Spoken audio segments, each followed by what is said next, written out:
Bonjour, alors dans ce tutoriel de nos navigations cyberspatiales, nous allons créer ensemble un NoMuseum. C'est-à-dire je vais expliquer comment, de façon relativement simple, on peut créer mon NoMuseum dans Unity.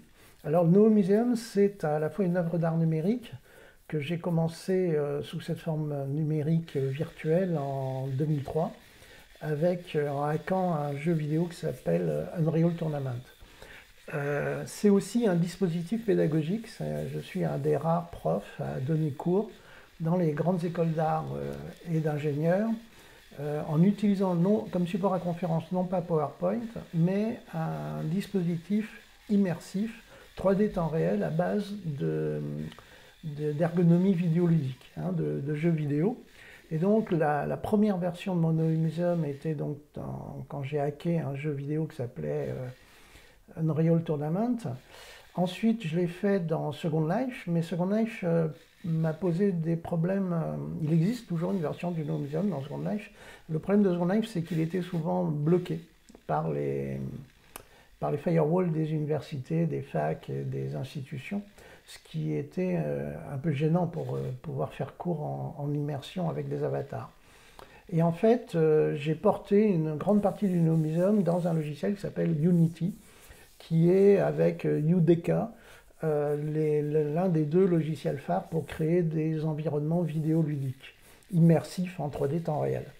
Et donc, je donne des cours depuis plusieurs années déjà, depuis presque plus de 20 ans, presque 20 ans, je veux dire, depuis 2003, en utilisant un dispositif immersif qui renforce en fait ce qu'on appelle l'ars memorativa ou les palais de la mémoire. Ça active un processus de mémorisation que Pierre Berloquet appelle la topomnèse, c'est-à-dire que le fait d'associer des informations à un parcours, même virtuel, le parcours normalement devrait être réel dans des jardins, dans des palais, mais il peut être virtuel dans notre propre imagination, notre propre mémoire, c'est le principe des palais de mémoire, ou il peut être virtuel dans un univers vidéoludique.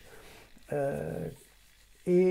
fait, ça fonctionne pas mal. Alors dans ce tutoriel, nous allons créer ensemble un monde avec le logiciel Unity, un monde virtuel.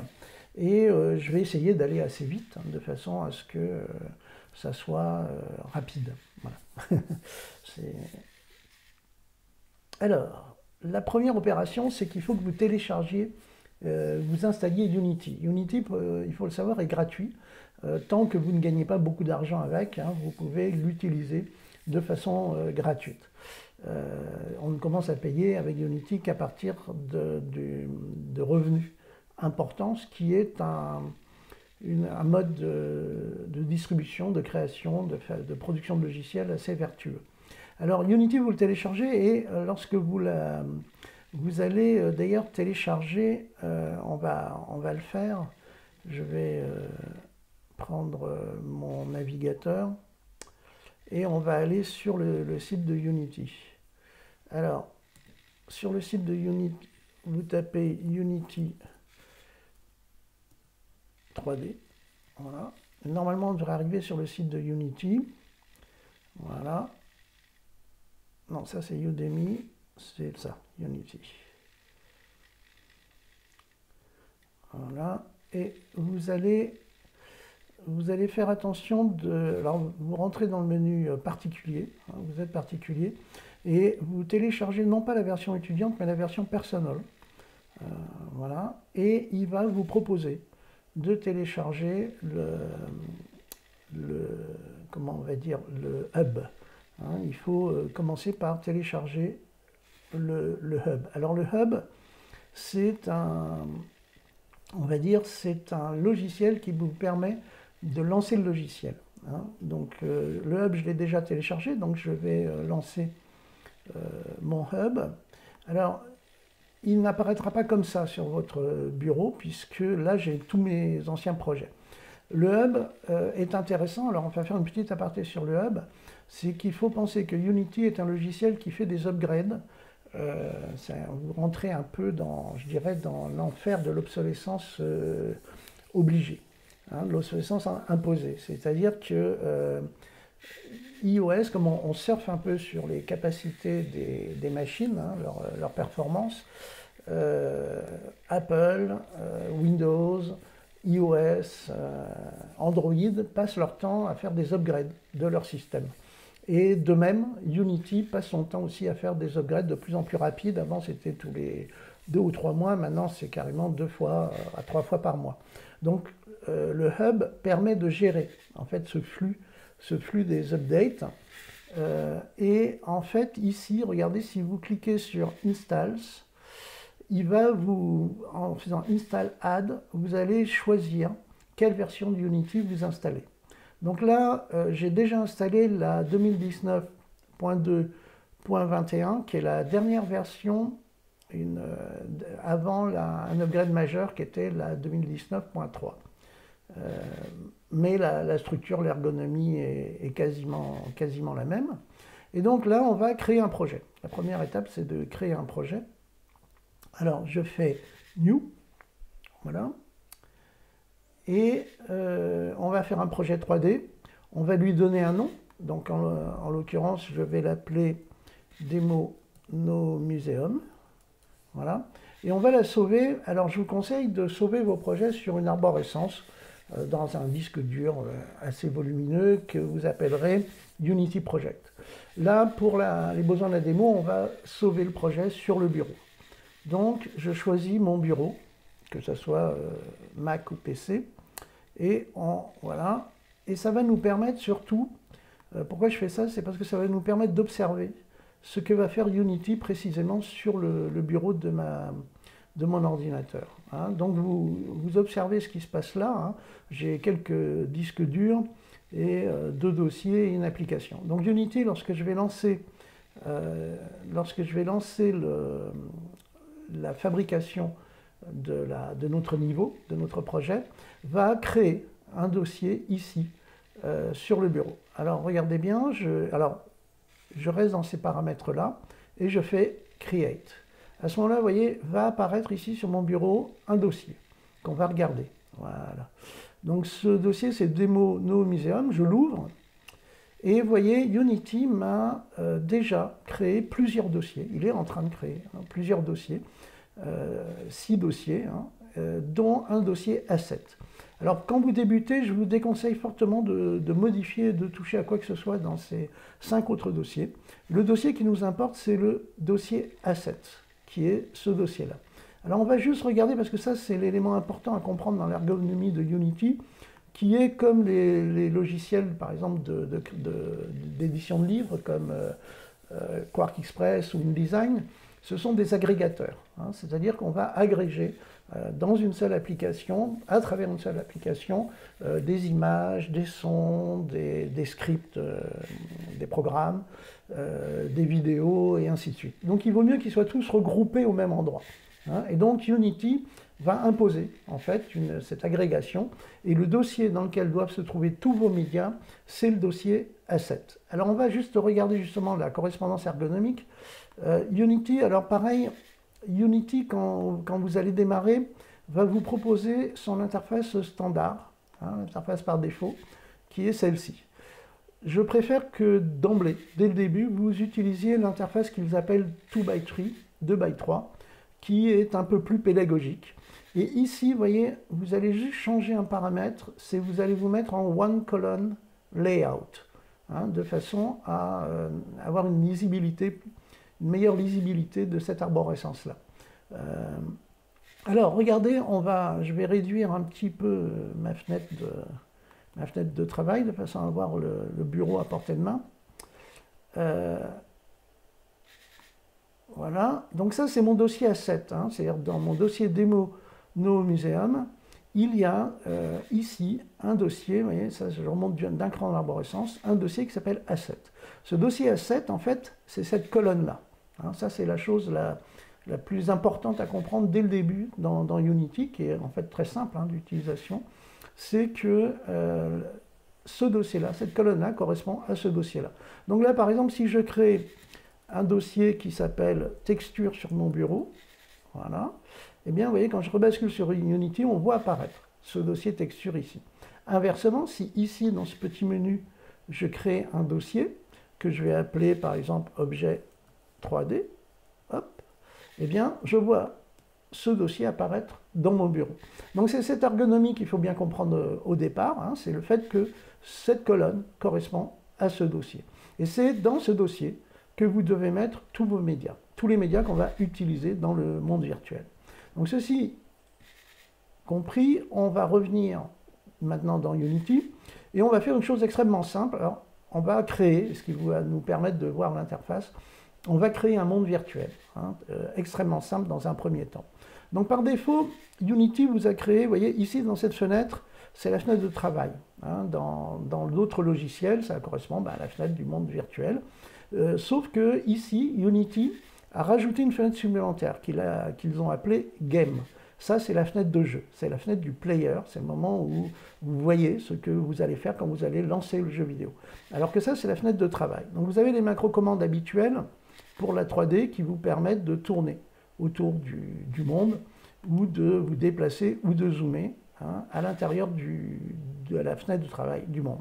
Je vous conseille quand vous débutez, voyez, ici vous voyez les axes, hein, c'est comme pour les modeleurs 3D comme Cinema 4D, vous avez les axes du monde. Et l'axe des Z, c'est l'axe bleu. Donc là, on va le tourner de façon à ce que l'axe des Z soit vers le fond. C'est parce qu'il y a une convention en 3D, une coutume, c'est que l'axe des Z, c'est le nord. Donc, mémotechniquement, c'est plus pratique de commencer à travailler avec le nord vers le fond.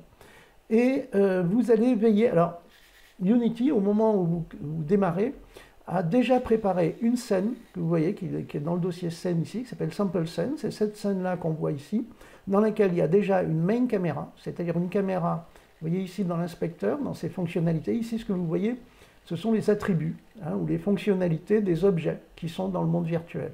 Et donc ici, vous avez les fonctionnalités de la main caméra. Et en l'occurrence, vous voyez, elle a un tag, on y reviendra vite fait. Vous notez ici qu'elle a un paramètre qui s'appelle tag, où elle est classée, identifiée comme étant caméra principale. Et il vous a créé une direction light, c'est-à-dire une lumière directionnelle. En gros, une lumière directionnelle, c'est un soleil. Donc la position qu'il a dans l'espace importe peu. Hein, que je le mette en haut ou en bas, c'est surtout sa rotation, hein, c'est-à-dire comment il est orienté, comment cette direction light est orientée qui est déterminante. Alors, la première chose que je vais faire, c'est que je vais créer un cube. On fait toujours ça en 3D, le cube est devenu une espèce d'icône de la 3D. Et je vais dans Game Object, 3D Object, et je crée un cube. Donc là, voilà, donc j'ai un cube. Alors, justement, c'est important aussi, la différence de beaucoup de logiciels, par défaut, Unity ne crée pas forcément les objets aux coordonnées 0, 0 du monde. Donc là, vous voyez dans les paramètres de mon objet cube, hein, qui est apparu là, je vois que ces coordonnées, ici, en position x, y, z, ne sont pas à 0. Donc pareil, quand vous débutez un projet, je vous conseille fortement de travailler en coordonnées 0, 0, 0 du monde. Hein, ça simplifie beaucoup la vie et la compréhension des choses. Et donc là, si par exemple, vous aviez perdu votre position de caméra, vous ne saviez pas où vous êtes, vous sélectionnez l'objet et vous appuyez sur F en amenant la souris, puisque les fenêtres détectent, hein, détectent où est votre souris. Vous appuyez sur F et ça permet de centrer la caméra de travail sur votre objet. C'est l'équivalent de O dans Cinema 4D, hein, pour centrer sur l'objet. Ici, c'est F pour Find. Donc là, j'ai centré sur mon cube. Ce cube, je vais le transformer en plateforme. Alors là, pareil, je vous montre aussi un petit truc que j'ai fait. Ici, dans les préférences de Unity, vous avez les shortcuts, c'est-à-dire les raccourcis clavier. Et en fait, ce que j'ai fait, c'est que j'ai affecté, ici dans Tools, j'ai affecté les mêmes raccourcis clavier que dans Cinema 4D, qui est mon modeleur. Hein. Unity n'est pas un modeleur, Unity ne peut pas fabriquer d'objets complexes, hein. Il faut un logiciel tiers pour pouvoir fabriquer des objets complexes. Unity n'a que des primitives, des cubes, des sphères et des polygones simples, pour modeler. Mais déjà, ça va nous permettre déjà de commencer. Alors, vous voyez ce que j'ai fait, j'expliquais, j'ai ici, Move, c'est le déplacement des objets, j'ai choisi d'affecter E, la rotation, j'ai choisi d'affecter R, et la taille, l'échelle, j'ai choisi d'affecter T, de façon à les avoir, comme sur Cinema 4D, côte à côte. Hein, voilà. Donc je ne suis pas dépaysé dans certaines manipulations entre Cinema 4D et Unity. Voilà. Donc ça, c'était juste la partie sur l'interface. Pareil, je vous conseille ici, vous avez, quand vous commencez un projet, vous avez ce qu'on appelle les gizmos. Et les gizmos, on va juste regarder la main, je vais me centrer sur la main caméra. Les gizmos, ce sont les icônes des objets. Donc là, par défaut, j'ai déjà réduit la taille de mes gizmos, sinon ils peuvent être un peu grands. Vous voyez, le soleil, la caméra, etc. Donc là, au début aussi, pareil, quand vous commencez un projet, je vous conseille de réduire les gizmos de façon à ce qu'ils ne polluent pas trop votre fenêtre de travail. Donc là, j'ai créé un cube.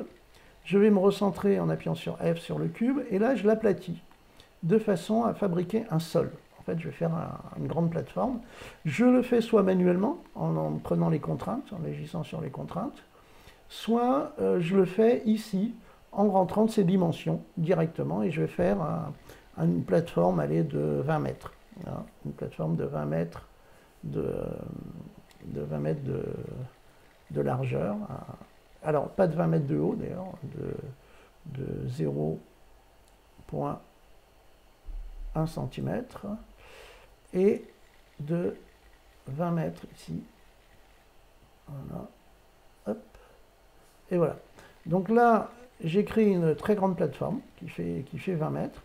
Et on va déjà ajuster un certain nombre de paramètres.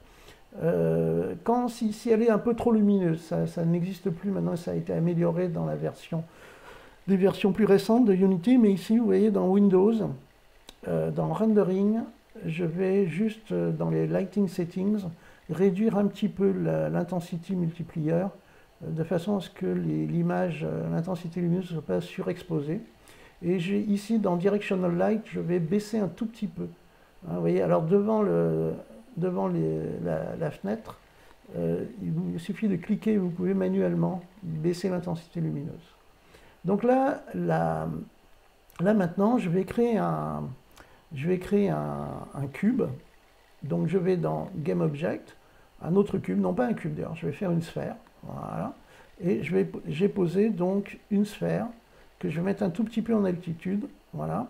On va rapprocher la caméra, c'est-à-dire que la caméra qui est là, je vais la rapprocher un petit peu. Alors vous voyez dans la fenêtre de Game, hein, le fait de bouger la caméra, qui est une caméra fixe, me permet de me rapprocher donc, de l'objet. Et là, vous voyez, vous avez un preview de la caméra principale, de la main caméra. Alors là, si je fais Play, ben, il ne va rien se passer. Il ne va strictement rien se passer. Alors Play, c'est le petit bouton qui est là-haut. Vous voyez, on s'est mis en mode Play. Et là, on voit le jeu se dérouler dans la fenêtre Game. Sauf que comme il n'y a aucun événement dans cet univers qu'on vient de créer, dans cette petite partie du cyberespace qu'on vient de générer, bah, on ne voit rien parce qu'il ne se passe rien. Donc, alors, petit aparté, important à savoir, quand vous êtes en mode Game, hein, c'est-à-dire que vous jouez, toutes les modifications que vous pourriez faire, regardez, je vais modifier je vais mettre la sphère un peu enterrée vers la droite, toutes les modifications que vous pouvez faire ne seront pas mémorisées. La majorité, on va dire. La majorité des modifications, regardez ce qui va se passer. Quand je quitte le player, hop, la sphère est revenue aux réglages initiaux. Hein. Donc ça permet de tester des choses sans avoir à retaper tous les codes, tous les paramètres après. Petit aparté aussi, c'est important à savoir pour Unity, vous n'avez pas besoin de savoir coder pour fabriquer des univers complexes. C'est ça aussi qui est très intéressant avec ce logiciel, c'est qu'il est particulièrement convivial. Alors, donc je reprends. Ce qu'on va faire, c'est qu'on va créer un événement déjà. On va rendre un de ces objets dynamiques, donc la sphère, on va la rendre dynamique. Et là, je vais créer, regardez ici, je vais créer une composante qui va permettre à cette sphère de réagir à la physique. Hein. C'est-à-dire que comme on est dans un univers virtuel, il y a un moteur. Le logiciel est équipé dans ce qu'on appelle un moteur qui simule les lois de la physique. Et donc cette sphère qui pour l'instant n'a juste que par défaut un collider, vous voyez dans ses attributs j'ai sphère collider, ce qui est le cas d'ailleurs du cube qui m'a servi de sol, il est d'emblée avec un box collider, c'est-à-dire une détection de collision. D'ailleurs je vais lui changer son nom, hein, je clique sol, voilà, je l'appelle sol, et je me recentre sur la sphère, et la sphère qui n'a qu'une détection de collision, on va lui rajouter une composante, ici, et une composante physique, et on va lui rajouter une composante qui s'appelle rigid body. C'est-à-dire on vient de dire que cette sphère va réagir aux lois de la physique. Donc je la mets un peu plus haut, voilà, et regardez ce qui va se passer dès que je vais faire play maintenant. Toc, la sphère tombe. Elle réagit au-delà de la physique.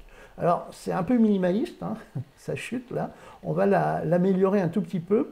On va créer un autre paramètre, ici, dans Create, qui est une composante physique. C'est-à-dire, ça s'appelle un matériau. C'est un matériau, et là, en l'occurrence, c'est Physics Materials. Alors, où est-ce qu'il est caché, le Physics Materials? Là, il est là.